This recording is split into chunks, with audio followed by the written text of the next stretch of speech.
Hi friends, welcome to our YouTube channel रोजगार with Anil sir. Friends, आज के इस वीडियो में हम लोग यूपी डीएलएड अर्थात बीटीसी का जो थर्ड सेमेस्टर है तो उसी के हम लोग लघुगणक पार्ट को डिस्कस करने वाले हैं। तो आज का जो मेन चैप्टर है फ्रेंड्स, बहुत ही इंपॉर्टेंट चैप्टर है और इससे जनरली आपके सेमेस्टर एग्जाम में क्या होते हैं, क्वेश्चन बनते हैं। और बहुत से लोगों का प्रॉब्लम लघुगणक पे है, क्या क्योंकि लघुगणक जो है नीचे बहुत ही कम ही लोग पढ़े हैं। ठीक है, तो लघुगणक को लेकर काफ़ी लोग कंफ्यूज रहते हैं कि इसका मतलब कि सॉल्व कैसे होगा, इसमें किस टाइप के क्वेश्चन बनेंगे, तो जनरली बच्चे छोड़ देते हैं। तो आप आज इस वीडियो को अगर देख लेते हैं तो लघुगणक को हमेशा हमेशा के लिए आप एकदम ख़त्म कर देंगे, समाप्त कर देंगे, और इससे सवाल आते हैं तो उसको आप पहले करेंगे। ठीक है फ्रेंड्स, तो देखिए मैं यहाँ पे एक बुक ले रखा हूँ, देखिएगा इसमें है साहित्य प्रकाशन की है बुक। ठीक है, और ये काफ़ी अच्छी बुक है। बहुत लोग अग्रवाल का भी बुक प्रीफर कर रहे हैं। तो उसमें है क्या फ्रेंड्स, उसमें नंबर ऑफ क्वेश्चन बहुत कम है। इसका मतलब क्या है कि जिस आपके बुक में क्वेश्चन ज़्यादा रहते हैं, एक्सरसाइज ज़्यादा रहता है, तो वो बुक काफ़ी अच्छी होती है। तो ये जो बुक है बहुत ही इंपॉर्टेंट बुक है। इससे आपका कितना हो भी आप अगर कमज़ोर हैं और इसको पढ़ लेते हैं तो आपका पूरा बेसिक क्लियर हो जाएगा। ठीक है, जिनको कुछ नहीं आता वे लोग भी क्या हो सकते हैं, अगर अच्छे से पढ़ लें इस किताब को और कहीं से सहारा लेके, तो उनका जो कंसेप्ट है बिल्डअप हो जाएगा। तो आज हम लोग जो लघुगणक जो लॉगरिथम जो है चैप्टर है लघुगणक को डिस्कस करने वाले हैं। तो इस वीडियो में मैं आपको परिभाषा बताऊंगा लघुगणक से घातांक में कैसे और घातांक से लघुगणक में कैसे। आप लोग प्रीवियस ईयर पेपर देखे होंगे कि लघुगणक में किस टाइप के क्वेश्चन आते हैं, तो उन प्रीवियस ईयर क्वेश्चन को भी इसमें हम लोग शामिल करेंगे। ठीक है फ्रेंड्स, तो सबसे पहले मैं लघुगणक का आपको डिफिनीशन बताता हूं और उसके बाद ठीक है उसके बाद मैं बताएंगे कि लघुगणक को अगर निकालना है तो कैसे निकाला जाता है। तो उसमें दो पार्ट में पूर्णांश और अपूर्णांश, इन सारे कंसेप्ट को हम लोग डिस्कस करेंगे। देखिए, सवाल लगाना इंपॉर्टेंट नहीं होता है, कंसेप्ट समझना इंपॉर्टेंट होता है, क्योंकि क्वेश्चन जो होते हैं अगर कंसेप्ट क्लियर है तो हजारों क्वेश्चन उस पर आपको दिए जाएं तो आप सॉल्व कर देंगे। ठीक है फ्रेंड्स, तो आइए देरी न करते हुए वीडियो को हम लोग स्टार्ट करते हैं। और यहाँ पे सबसे पहले हम लोग लघुगणक का हम लोग डिफिनीशन देखते हैं। देखिए फ्रेंड्स, बहुत लोग को कमेंट आता है कि हम थोड़ा सा स्पीड से पढ़ाते हैं या मतलब कि स्लो में पढ़ाते हैं। तो कुछ नहीं, आपको ऑप्शन दिया जाता है, बगल में 3 डॉट होंगे स्क्रीन में, वहाँ से आप स्पीड को बढ़ा सकते हैं, क्वालिटी को बढ़ा सकते हैं और वहाँ से आप लोग देखकर मैनेज कर सकते हैं। ठीक है, तो सबसे पहले हम लोग देखते हैं कि लघुगणक का डेफिनेशन क्या है कि यदि तीन राशियां जो हैं a, x और n, ध्यान दीजिएगा क्या कह रहा है कि यदि तीन राशियां कह दे a, x और n इस प्रकार संबंधित हो कि जो a पे power x equal to n हो तो x को आधार a पर n का लघुगणक कहते हैं। मतलब कहने का मतलब आपको a और x और क्या दिया गया है, n दिया गया है। तो a को आधार बना दीजिए, a को क्या कर दीजिए, आधार बना दीजिए, और x को उसके ऊपर चढ़ा दीजिए तो पावर बन जाएगा इक्वल टू n। अब होगा क्या कि ये तो घातांकी रूप है, तो a पर अगर n को बैठा दीजिएगा, अगर a पे पावर x बराबर 3 है, जैसे हम का एक एग्जाम्पल ले लें, 2 पे 3 बराबर 8 होता है। तो घातांक नियम है ना, इसमें भी 3 राशि है, ध्यान दीजिएगा इसमें भी कितनी राशियां हैं, 3 राशियां हैं। अगर हम करेंगे क्या कि अगर ये तो आपका कौन सा फॉर्म है, घातांक फॉर्म है, अगर आप 2 के ऊपर इस वैल्यू को बैठा देंगे और इधर 3 कर देंगे और यहाँ पे लॉग कर देंगे, तो ये कहेंगे कि क्या a पर n का लघुगणक कहेंगे इसको। a पर x को आधार हम कह देंगे, यहाँ पे 2 को आधार, ठीक है, 3 पर आपका 8 का क्या हो जाएगा, लघुगणक हो जाएगा, n का लघुगणक हो जाएगा। ठीक है, तो इसको लिखेंगे कैसे, ध्यान दीजिएगा, इसको हम मिटा देते हैं। लॉग a पे पावर, ये बेस इसको पढ़ेंगे, बेस लॉग बेस a पे power n equal to x। ठीक है, तो ये इसका डिफिनीशन हो गया। डिफिनीशन भी लिखने के लिए आ जाता है। फिर से एक बार मैं बता देता हूं, यदि तीन राशियां कुछ इस प्रकार से हों, कौन कौन भाई, a, x और n इस प्रकार संबंधित हो कि a पे x बराबर n हो, यानी कि इसकी पावर कह दे कि यानी कि a पे अगर x कह दे तो क्या आ जाए, n आ जाए। जैसे यहाँ पे देखिएगा 2 पे 3 कर दे तो 2 पे 3 का मान कितना होता है, 8 होता है। इसको अंक से समझिए, कोई दिक्कत नहीं है। तो x को, तो x कौन है, ध्यान दीजिएगा, x पावर है ना, तो यहाँ पे पावर कौन है, 3 है। तो a पर मतलब यानी कि यहाँ पे 2 पर n का लघुगणक कहते हैं। तो n कौन है हमारा, यहाँ पे देख पा रहे होंगे, यहाँ पे है, तो ये 8 यहाँ पे आ जाएगा, तो 2 का क्या हो जाएगा, लघुगणक हो जाएगा। ठीक, तो ये आपका सिंपली डिफिनीशन हुआ। आपको एग्जाम में अगर आता है तो आप लिख दीजिएगा, नहीं आएगा कोई दिक्कत नहीं है, लेकिन डिफिनीशन के साथ, क्योंकि आप लोग सेमेस्टर के एग्जाम में कोई कंपटीशन का एग्जाम नहीं दे रहे हैं, फिलहाल में आप लोग एक तरह से सेमेस्टर का एग्जाम दे रहे हैं, इसीलिए आपको डिफिनीशन भी कभी कभार पूछ देता है। और इसको कैसे लिखते हैं, तो इसको लॉग, अगर a पे x पे पावर n है, इसका लघुगणक रूप लिखना है तो पहले सबसे पहले लिख देंगे लॉग, क्या कर देंगे, देखिए लॉगरिथम को शॉर्ट में लॉग बोलते हैं, LOG, ये जुबान पे तोड़ लीजिए जो पहली बार सुन रहा है। तो ये बेस रहेगा, बेस नहीं बदलेगा, बेस नहीं बदलेगा, इसका जो वैल्यू है यहाँ पे आ जाएगा और x इधर चला जाएगा, ठीक है। तो हम कह देंगे कि x को आधार a पर n का लघुगणक कहते हैं, x को आधार a पर n का लघुगणक कहते हैं। तो आप सिंपली बस ये जानिए, ये डिफिनीशन बस याद कर लीजिए, समझ में आ रहा है तो ठीक है, नहीं तो कोई दिक्कत नहीं है। हम सॉल्यूशन देखेंगे जब इसका घातांकीय रूप, तब अच्छे से डिस्कस कर दिया जाएगा, कोई दिक्कत नहीं है, ये सिंपली डिफिनीशन है। अब आइए चलते हैं कि लघुगणक को अब आपको देखना है। अगर लघुगणक आपको निकालना है तो दो चीज़ों की आवश्यकता पड़ने वाली है, क्या, पूर्णांश और अपूर्णांश। दिमाग में रख लीजिए, क्या, पूर्णांश और अपूर्णांश। अपूर्णांश को दशमलवांश भी कहते हैं, दशमलवांश यानी कि भिन्न वाला जो पॉइंट होगा, जो दशमलव में आएगा, उसी को अपूर्णांश कहेंगे। नहीं समझ में आया, कोई बात नहीं। देखिए यहाँ पे पूर्णांश क्या होता है, लघुगणक के पूर्णांक भाग को, इसका डिफिनीशन है। अगर आ जाए पूर्णांश किसे कहते हैं तो कैसे लिखिएगा, कह देंगे कि किसी संख्या के लघुगणक में, लघुगणक के पूर्णांक भाग को पूर्णांश कहते हैं। जैसे नहीं समझ में आ रहा तो देखिएगा, हम एक संख्या लिख दें भाई, क्या लिख दें, मान लीजिए एक संख्या लिख दें 245.83, ये संख्या आपका 245.83 है। तो ये दशमलव के इधर जो है ना, ये दशमलव के इधर कितने अंक हैं, 3 अंक हैं।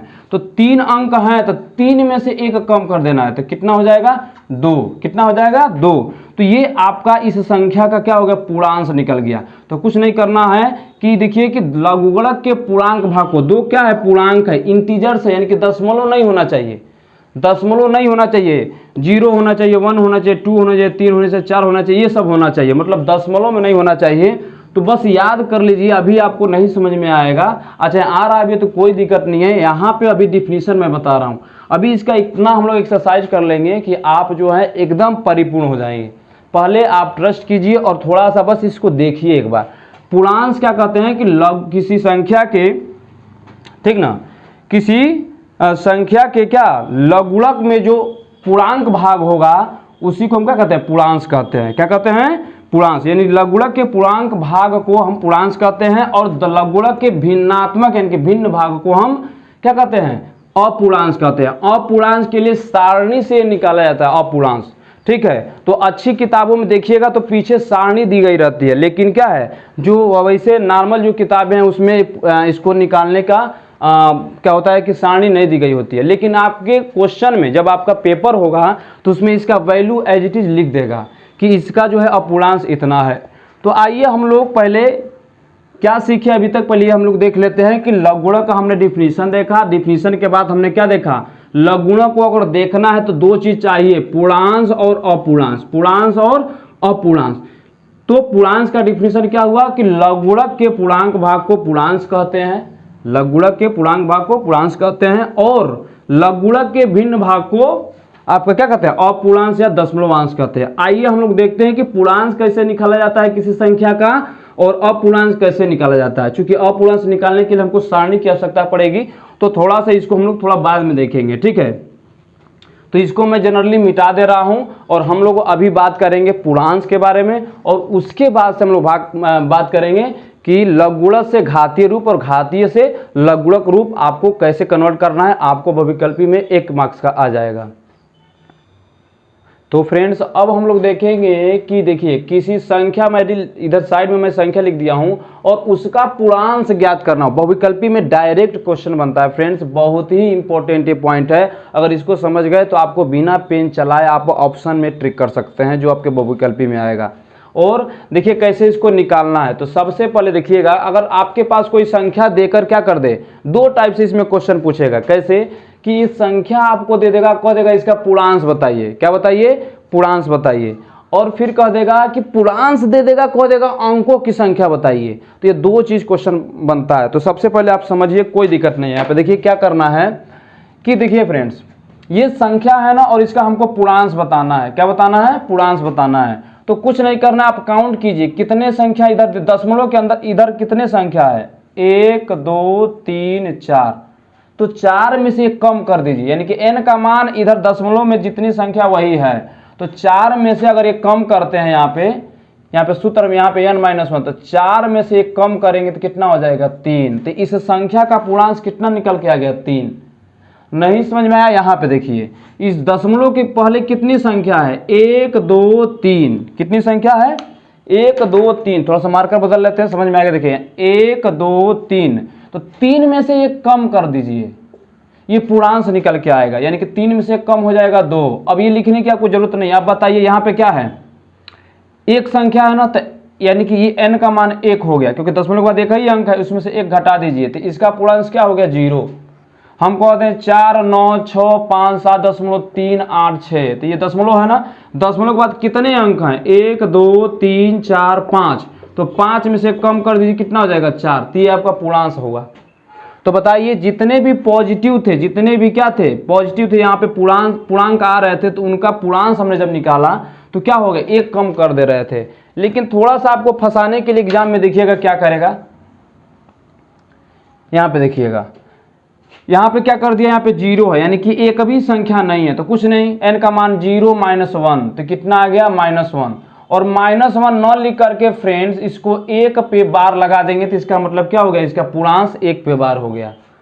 ठीक है, क्या किए हम, यहाँ पे 0 था, यहाँ पे अभी देखिए, यहाँ पे देखिए आप ऐसे भी निकाल सकते हैं कि इस दशमलव के बाद जो है कितने 0 हैं, नहीं एक भी नहीं है ना, तो n का मान 0, तो 0 + 1 भले से इसमें आ रहा है, देखिए ये वाला भी छोड़ दीजिए, यहाँ पर भी पूर्णांक निकालिए, कैसे निकलेगा, दशमलव के बाद कितने अंक हैं, एक भी नहीं, अरे भाई 0 उसको काउंट नहीं करेंगे, तो 0 में से 1 घटाइए, n का मान वही है, n-1 मैं आपको बताया हूँ, तो क्या आएगा -1, -1 का मतलब क्या हो गया कि भैया 1 पे बार, 1 पर बार। अब थोड़े से गौर कीजिएगा, आपने क्या सीख चुका है, अभी आपने पूर्णांक निकालना सीख चुका है यहाँ तक, कहाँ तक, यहाँ तक, लेकिन इधर नीचे की कहानी कुछ और है, अभी मैं आपको बताता हूँ, ध्यान दीजिएगा कैसे, तो थोड़ा सा ऊपर वाला फिर से प्रैक्टिस हो जाए। 4 9 6 5.84 है, हम कहें इसका पूर्णांक बताइए, तो आपको क्या करना है, इधर देख लीजिए कितने संख्या है, तो 1 2 3 4, 4 में से 1 कम कर दीजिए, कितना आ गया 3, तो इसका पूर्णांक कितना आ गया 3। ठीक है, अगर देखिए अगर आपको वैल्यू माइनस में आती है, क्या आती है माइनस में, -1 आ रहा है, तो इसको लिख सकते हैं 1 पर बार, ये दोनों एक ही चीज है, तो इसका पूर्णांक कितना हो जाएगा 1 पर बार। अब समझिएगा, अब यहाँ से कहानी थोड़ा सा अलग होगी, क्या होगी, अगर दशमलव के बाद से 0 आना शुरू हो जाए, बताइए इसे दशमलव के बाद कितने 0 हैं, तो 1 0 है, क्या है 1 0 है, तो आप क्या कीजिए n का मान 1 + 1, n का मान कितना हो जाएगा 1 + 1, तो ये आएगा 2 ऋणात्मक।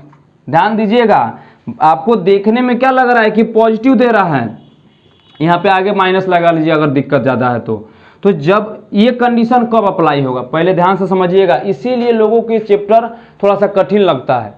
क्या है, कह रहा है कि यहाँ तक तो कहानी ठीक थी, यहाँ तक तो कहानी क्या थी, ठीक थी कि भाई इधर कितने अंक हैं उनको गिन के वो कम कर दीजिए, लेकिन इसके बाद देखिएगा क्या होगा, इस दशमलव के बाद अगर जितने 0 रहेंगे ना, तो उसमें क्या करना होगा, एक जोड़ना पड़ेगा, एक क्या करना पड़ेगा, जोड़ना पड़ेगा। जैसे इधर देखिए दशमलव के बाद 2 0 है ना, तो 2 में 1 जोड़ना पड़ेगा, लेकिन चीजें लिखेंगे माइनस में, है माइनस दिखाने की जरूरत नहीं है, ये भले से प्लस में आ रहा है, तो यहाँ पे हम लिखेंगे 1 + 1 -2, या हम बताए हैं 2 पे ऐसे, यानी कि 2 पे बार का मतलब कि जो भिन्नात्मक भाग है, यानी कि दशमलव के बाद है, वह 2 0 लेकर बैठा है, वह 2 0 लेकर बैठा है, कब, लेकिन यहाँ पे आपको 1 ही दिख रहा है, तो जब अंकों की संख्या पूछेगा तो कह देंगे वो 1 0 लेकर बैठा है।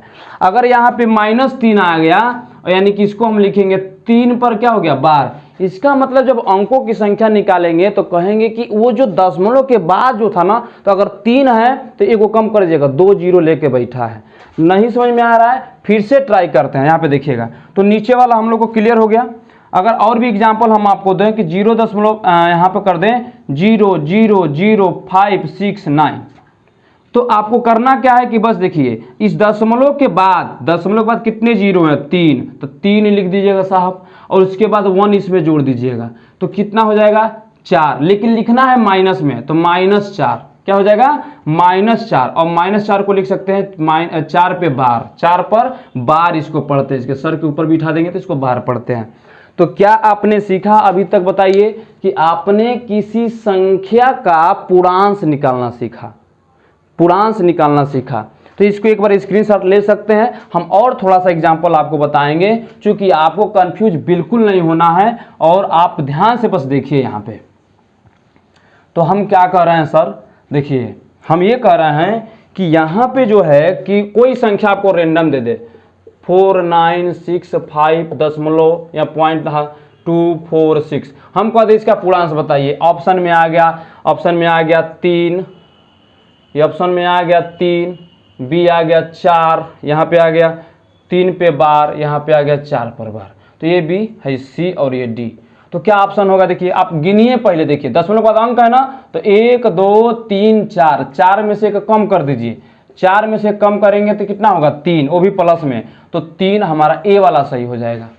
क्या हो जाएगा, ए वाला सही हो जाएगा। हम क्या करें कि तो ये आपको सिंपल वाला समझ में आ गया।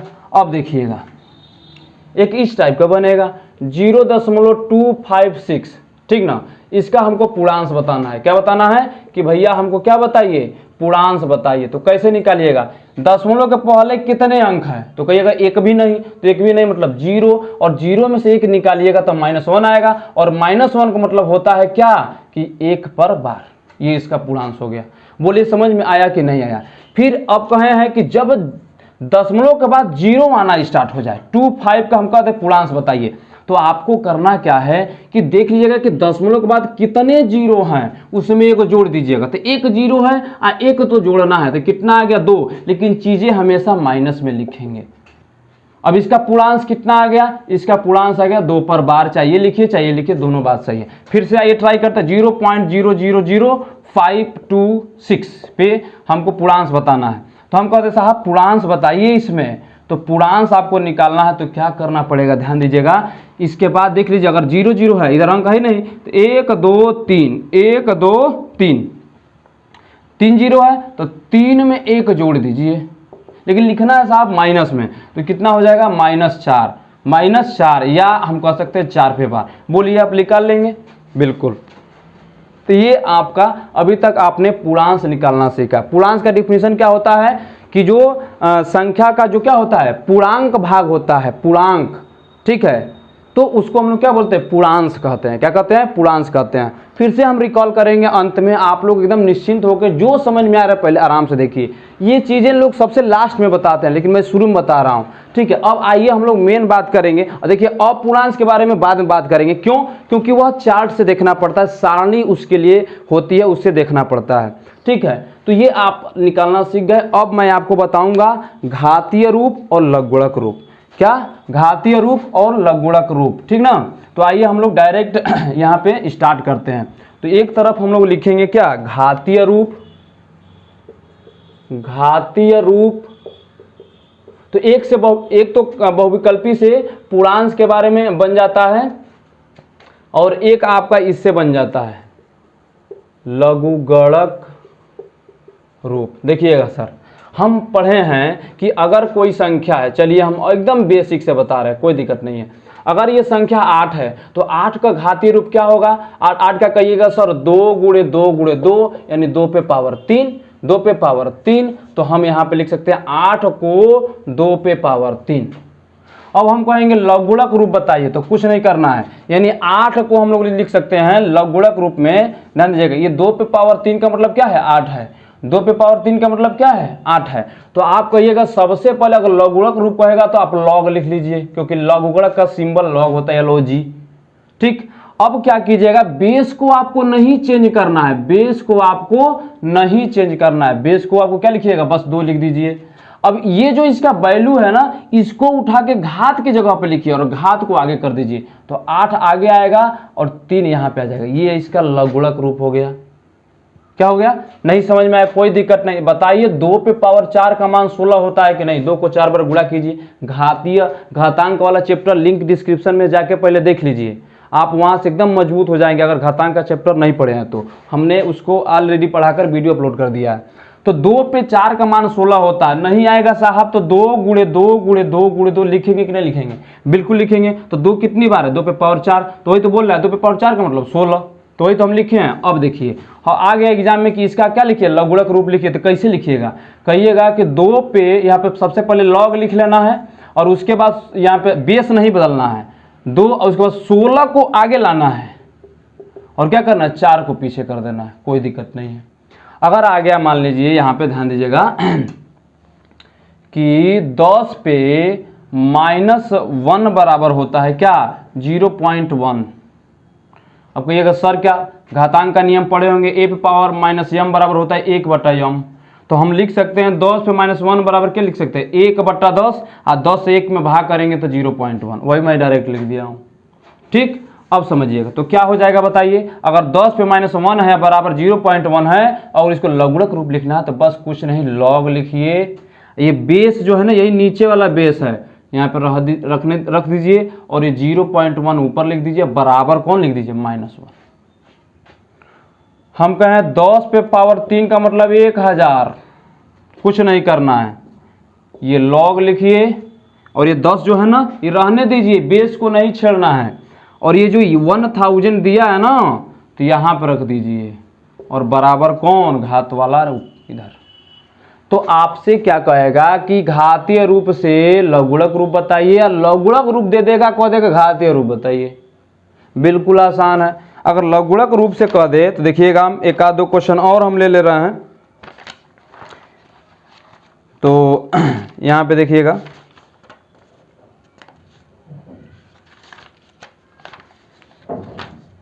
चलिए ले रहे हैं। यहाँ पे देखिए, हम कहें a पे पावर m बराबर n है, मान लेते हैं कुछ समय के लिए। तो हम कहें इसको लघुगणक रूप लिखिए, तो क्या लिखिएगा सर, ये a नहीं छेड़ना है, इसे ही रहने देना, इस n को ऊपर ले जाना है और इस m को उधर फेंक देना है, हो जाएगा। अब कोई कह दे कि नहीं ये वाला दे दे, हम कहें देखिएगा, अगर 0 हम कह दें कि 10 पे -2 बराबर जो होता है 0.01, ये लाग में करके दे दे। कैसे? हम कह दे लॉग आपका 10 पे 0.01 बराबर -2 है, इसका घातांक रूप बताइए। तो आप नहीं कर दीजिएगा, क्या लाग को गायब कर देंगे और ये 10 रहेगा, 2 इधर आएगा, 0.01 लिख देंगे। अगर यही चीज जो है अगर आ जाए आपके पास क्या कि लॉग 2 पे 16 है, 2 पे 16 का सॉरी हाँ 2 पे 16 का मान क्या है, 4 है, कह दी इसका घातांक रूप बताइए। तो क्या करना है, लॉग गायब कर देंगे या 2 पे 4 को भी उठाएंगे, 16 लिख देंगे। बोलिए हो जाएगा कि नहीं हो जाएगा? तो आपको समझ गए होंगे कि घातीय रूप से लघुगणक रूप और लघुगणक रूप से घातीय रूप कैसे बदलना है। 1 नंबर आपका बहुविकल्पी में डायरेक्ट क्वेश्चन पूछता है और पूर्णांक से भी 1 नंबर डायरेक्ट पूछता है, दोनों में से कोई ना कोई एक या दोनों आ सकता है। अब आइए जो मोस्ट इंपॉर्टेंट इसका जो टॉपिक है, टॉपिक का मतलब पूरे अगर चैप्टर को सॉल्व करना है तो लघुगणक के नियम आपको आने चाहिए। जैसे घातांक का नियम आपने पढ़ा पिछले चैप्टर में, तो आपको लघुगणक का नियम आना चाहिए था। ठीक है, तो लघुगणक के नियम को हम लोग डिस्कस कर लेते हैं। यदि आप लघुगणक के नियम को समझ गए ना, तो ऐसे कितना भी क्वेश्चन अगर आ गए लघुगणक से तो आप एकदम उसको कर सकते हैं कि पोस्टमार्टम कर देंगे। ठीक है, आइए देखते हैं कैसे। इसको मैं इरेज करता हूं। आइए हम लोग लघुगणक के नियम देखते हैं, जो इस चैप्टर की कह लीजिए एकदम की जान है, यानी कि ये अगर जान गए तो ये चैप्टर खत्म। ठीक है फ्रेंड्स, तो देखिए लघुगणक का नियम क्या कहता है, लॉ ऑफ लॉगरिथम जो क्या होता है। देखिए यहाँ पे 3 स्टार लगाया हूँ क्योंकि यही मेन है इस चैप्टर का। अभी तक आपने क्या पढ़ा वो नहीं मायने रखता है, लेकिन ये मेन है। तो देखिएगा, ये लघुगणक के नियम बताने से पहले मैं आपको घातांक का नियम बताता हूँ। घातांक का नियम आपने पढ़ा होगा। देखिए इसके पहले जो चैप्टर में अभी पढ़ाया हूँ और वीडियो अपलोड हो चुका है घातांक, ठीक है, घातांक और करणी, लिंक डिस्क्रिप्शन में, वहां से आप चेकआउट कर सकते हैं। मैं दोबारा बोल रहा हूँ, ठीक है। तो पहले घातांक का नियम बताते हैं, तब लघुगणक का नियम बताते हैं, क्योंकि घातांक का नियम और लघुगणक की दोनों आपस में भाई हैं। रीजन क्या है देखिएगा कैसे, कि अगर घातांक का नियम पहला ये कहता है कि अगर गुणा में अगर बेस समान हो, a पे पावर m हो और a पे पावर n हो, क्या हो, ए पे पावर n हो तो घातों को जोड़ लेते हैं, गुणा में घातों को क्या कर लेते हैं, जोड़ लेते हैं। कब, जब नीचे वाला समान हो। बोलिए, और यही भाग में रहे, m बड़ा जबकि रहे, ठीक ना, तो हम क्या करेंगे, घटा देते हैं। तो लघुगुणक के आपका दो नियम यहीं से क्लियर हो गया। क्या हो गया क्लियर, ठीक है। तो यहाँ पे देखिए क्या है, a पे पावर m इंटू a पे पावर n है, तो हम क्या हो गया, m प्लस n। तो ये घातांक का वैसे तो कई ठो नियम है, लेकिन यहाँ पे हम क्या बता रहे हैं, दो नियम, क्योंकि दोनों ये इससे रिलेटेड हैं। तो लाग का पहला नियम क्या करता है कि लाग का पहला नियम ये कहता है कि आप लोग वीडियो में देख रहे होंगे, स्क्रीन पे आप लोग का आ रहा होगा डिफिनीशन सहित, ठीक है। तो कहता है कि दिए हुए आधार पर किन्हीं दो संख्याओं के गुणनफल का लघुगुणक उसी आधार पर उनके अलग अलग लघुगुणकों के योग के बराबर होता है। ये क्या कह रहा है मैं आपको समझा रहा हूँ।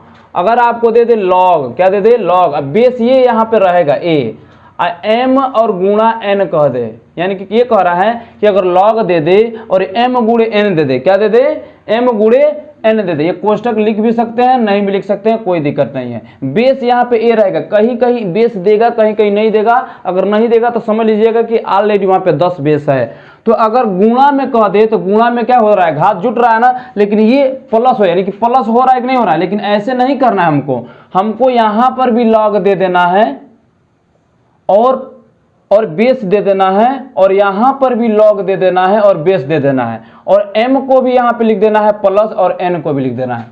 यानी कि अगर गुणा में कहेगा तो क्या कर लेंगे, लॉग दोनों को हम देख के योग कर देंगे, उसी के बराबर हो जाएगा। बात समझ में आया? नहीं, इसमें एक बार और हम फिर लिखते हैं, ध्यान दीजिएगा।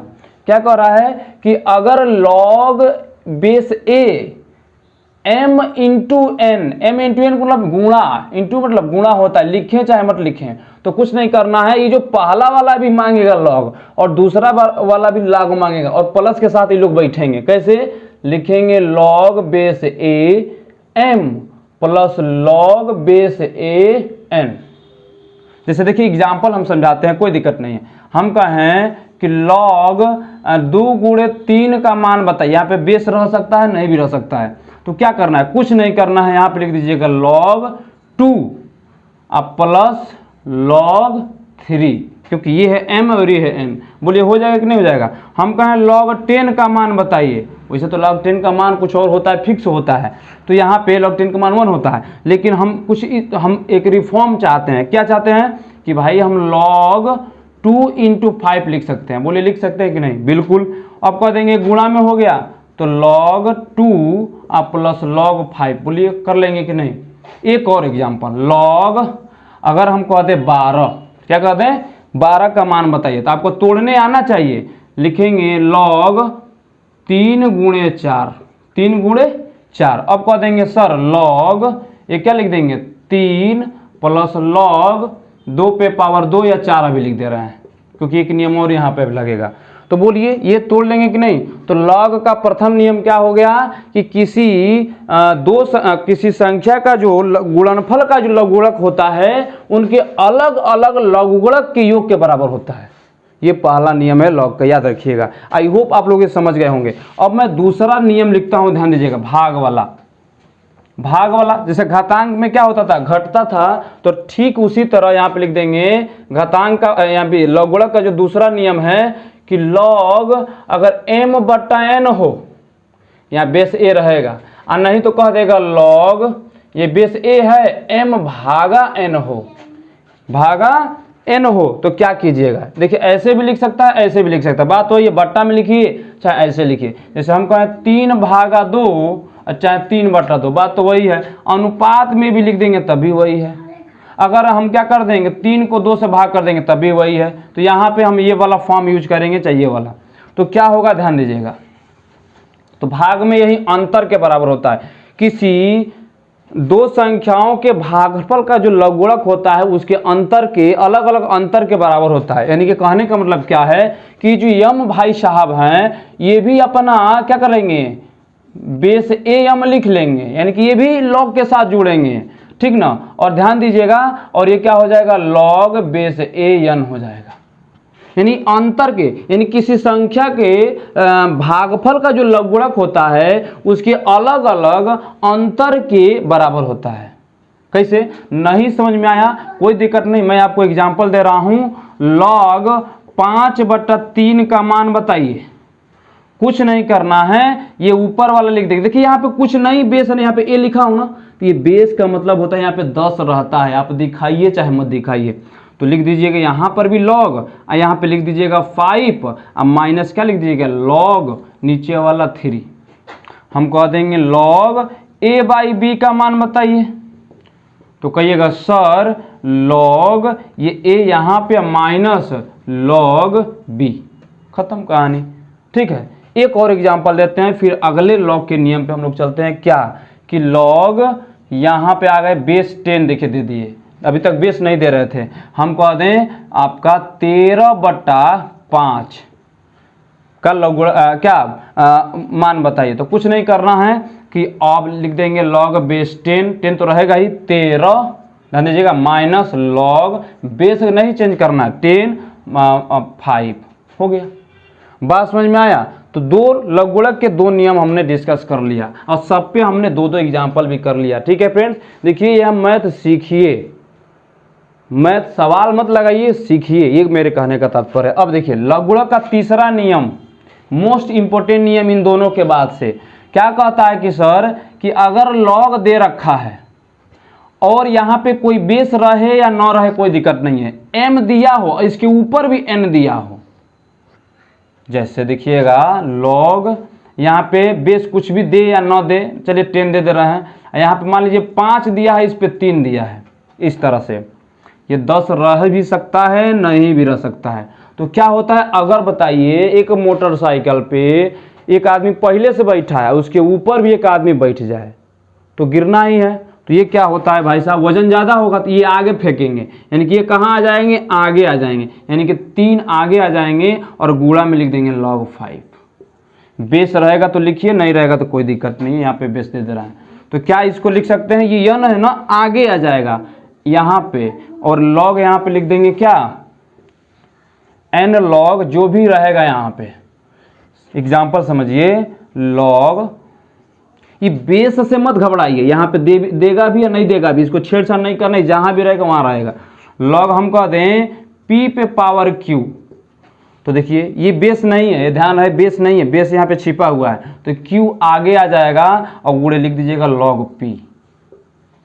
ठीक, एक और क्वेश्चन देख लीजिए, log या 10 हम बेस भी दे रहे हैं, ठीक ना, यहाँ पे हम दे रहे हैं क्या कुछ भी ले लीजिए, 2 पे पावर 3, तो ये ऊपर है ना पावर, तो आगे आ जाएगा, क्या आएगा, तो लिख देंगे 3 गुणा log बेस 10 पे पावर 2 हो गया। तो इस तरह से आप लोग लिख देंगे। तो log के 3 नियम आप लोग सीख गए। log के कितने नियम सीख गए, 3 नियम अभी तक आप सीख गए। ठीक है, अब देखिएगा चौथा पॉइंट, ध्यान दीजिएगा। चौथा जो होता है कि क्या, ये आप यहाँ पे ब्रैकेट लगा सकते हैं, नहीं भी लगा सकते हैं, यहाँ भी लगा सकते हैं, नहीं लगा सकते, कोई दिक्कत नहीं है। क्या कहता है कि अगर log यहाँ a दिया, इस पे 1 है, इसका मान 0, log a पे अगर 1 दिया, बेस a पे 1 दिया है, 1 का मान, log 1 का मान कह रहा है, log 1 का मान ऐसे कह देगा कुछ नहीं, ये 1, तो इसका मान क्या रहा, याद रखना है 0, इसको रट लीजिए। आपको ये कैसे आ रहा है, जब आपको सारणी आप देखेंगे, प्रति लघुगणक सारणी पीछे से, तो वहां से आप इसको देख लेंगे। बस याद कर लीजिए log 1 का मान कितना होता है, 0, log 1 का मान क्या होता है, 0, log 1 का मान कितना होता है, 0। और अगला पॉइंट है, अगर log जो है, अगर यहाँ पे log समान संख्या आ जाए, समान संख्या का मतलब क्या हो गया कि आप कह सकते हैं कि चलिए यहाँ पे 1 कह दे रहा है, तो इसका मान जो हो जाएगा 1, क्या हो जाएगा 1। अब कहिएगा सर दोनों एक ही जैसे है, इसका क्या कहने का तात्पर्य है, ध्यान दीजिएगा। तो थोड़ा सा सुन लीजिएगा, किसी भी आधार 1 का लघुगणक सदैव शून्य होता है, किसी भी आधार 1 का लघुगणक सदैव क्या होता है, शून्य होता है। और किसी संख्या का उसी संख्या आधार पर, ध्यान दीजिएगा, किसी संख्या का उसी संख्या आधार पर सदैव 1 होता है। यानी कि कहने का मतलब क्या है, ये वाला थोड़ा सा हमको अजीब लग रहा है, देखिए मैं एग्जांपल से समझाता हूँ। ये समझ जाइए, बस बात खत्म। log 10 पे पावर 10 है ना, तो इसका मान 1 होगा। क्या होगा, हम कहें log a पे पावर a है ना, तो उसका मान 1 होगा। log 2 पे पावर 2 का मान, उसका मान 1 होगा। log 6 पे पावर 6 का मान, उसका मान 1 होगा। बस ये कहने का मतलब है। तो इन दोनों को आप लोग याद रखिएगा। आई होप आप लोग समझ गए होंगे। तो उसको हम लोग गणितीय जो भाषा है उसी में हम लिख रहे हैं, इसीलिए इसका मान क्या हो रहा है, 1 हो रहा है। तो दोनों चूंकि लिख रहे हैं एक जैसे, तो ये लघुगणक के नियम हो गए। मोस्ट इंपॉर्टेंट नियम यहाँ पे जो आपको दे रखे हैं, अगर गुणा रहेगा तो दोनों को अलग अलग करके जोड़ देंगे, भाग रहेगा तो दोनों को अलग अलग करके घटा देंगे। अगर यहाँ पे क्या रहेगा, एम पावर के ऊपर पावर रहेगा तो आगे कर देंगे और उसका गुणाम कर देंगे, और ए पे पावर 1 रहेगा तो हमेशा 0। और उसके बाद अगर कोई संख्या पे समान संख्या है, किसी संख्या का उसी आधार पर लघुगणक सदैव 1 होता है। किसी संख्या, कोई संख्या है और उसी संख्या पर समान है, तो इसका मान हमेशा 1 लिखिएगा। 2 पे 2 है, 4 पे 4 है, तो हमेशा इसका मान क्या होगा, 1 होगा। ठीक ना। अगर यहाँ पे कुछ और है और ऊपर 1 है तो उसका मान 0 होगा। ठीक है, यानी कि log 1 का मान हमेशा 0 होगा। चलिए हम लोग क्या है, कुछ सवाल हम लोग सॉल्व करते हैं और देखते हैं कि किस टाइप के क्वेश्चन बनेंगे। अब जो है इसके बाद मैं आपको अंकों की संख्या निकालना सिखाऊंगा एक सेपरेट वीडियो में, क्योंकि अभी वो चीज़ अभी बताएंगे तो थोड़ा सा आप कंफ्यूज हो जाएंगे। वीडियो में इतना ही रहने देता हूं, और नेक्स्ट वीडियो आप देखना न भूलिएगा फ्रेंड्स, बहुत ही इंपॉर्टेंट है। और उसको देखने के बाद हमेशा हमेशा के लिए आप लघुगणक को भूल जाइए, क्योंकि इससे क्वेश्चन आपको छूटेंगे नहीं एग्जाम में कभी। तो फ्रेंड्स आज के लिए बस इतना ही, मिलते हैं नेक्स्ट वीडियो में। तब तक के लिए जय हिंद, जय भारत, नमस्कार।